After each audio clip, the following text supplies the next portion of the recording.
Waggahu laaftu si fakkaate erga barri tokko dhufee dabarfate akkuma namnaaraan baay'inaan dhalate.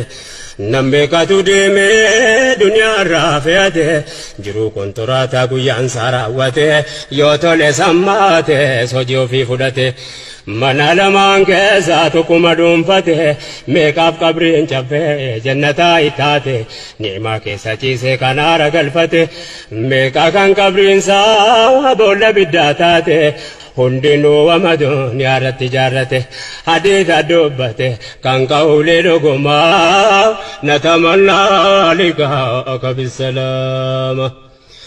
Waggaa ga'uu jenna waan laaftuu fakkaate waa meeqatu argame waa meeqa dhalate meeqa fayyaa dhabe haafiyaa rakkate meeqatu khasaaree waan dur dhaabbate meeqatu salphate meeqatu jal'ate meeqa karaa makee rabbiin qajeelfate meeqa ganiyyoo meeqan duraan rakkate waggaan tokko laaftuu sinitti fakkaate waa meeqa hojjate خالقin ardeef samaa natamannaa liqaaka bisalaama.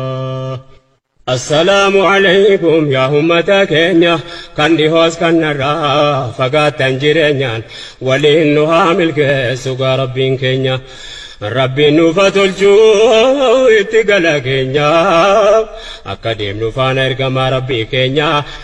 Namni milkaa'uu fedhu duhaa fi jireenyaan qabachuudha cimsee karaa nabii keenya sahaabota irratti ilaallachuu fakkeenya jiruu kophaas ta'e hawaasaan wal keenyaan itti deddeebine fakkii walii keenya akka rabbii keenyaan itaanu salaama natamannaa liqaaka bisalaama. يا ربي فنو قلتي حقيقة إسلاما نتمنى لقاءك بالسلامة.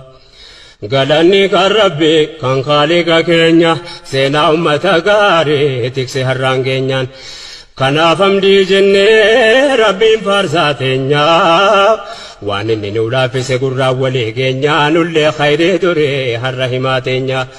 تاريخ yaadachuun haa ta'u fakkeenya maalirraa fudhannaa maali gaheen keenya rabbiin nuuf haa tolchu itti gala keenya as dhihaataa deemtiin beeynu guyyaa keenya murtii rabbiitiin hafu asii deemuuf teenya dhalli nu boodame maal hima waan keenya waan gaarii maal hojjannee fi lafa keenya hinafu yaaduun keenya.